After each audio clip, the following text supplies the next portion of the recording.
News Tamil கழுகு. தைலாபுரத்துக்கு impact பிளேயரா போன சகோதரர்களோட ஆபரேஷன் முதல் முயற்சியிலேயே ஃபெயிலியரா?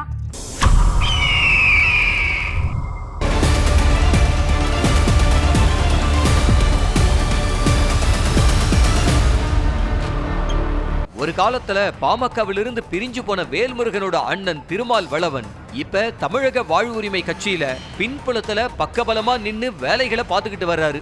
பாமக என்னதான் தாய் கழகமா இருந்தாலும் கூட பாமக மேல பல்வேறு காரணங்களால தொடர்ந்து தீராத பகையில தான் சகோதரர்கள் இருக்காங்களாம். இந்த நிலையில தைலாபுரத்துல அப்பா மகன் இடையே நடைபெறக்கூடிய சண்டையில டாக்டர் ராமதாசினுடைய தீவிர ஆதரவாளர்கள்ல ஒருவரா செயல்பட்டு வரக்கூடிய சிவபிரகாசம் அழைப்பின் பேர்ல திருமால் வளவன் தோட்டத்துக்கு போயிருக்காரு. கட்சியில மீண்டும் இணைவதற்கான தூண்டில் போட்ட நிலையில மருத்துவர் ராமதாஸ் அதெல்லாம் அப்புறம் பாத்துக்கலாம்னு பேசி கழட்டி விட்டுட்டாராம். கட்சி பிளவா இருக்கிற இந்த சமயத்துல உள்ள புகுந்தா எதிர்காலத்துல கட்சிக்குள்ள நமக்குன்னு ஒரு பகுதியை கட்டுப்பாட்டுல கொண்டு வந்துடலாம்னு தான் பிக் பிரதர்ஸோட பிக் பிளானா. ஆனா அந்த முயற்சிக்கு முதல் முயற்சியிலேயே முட்டுக்கட்ட போட்டிருக்காரு ராமதாஸ்.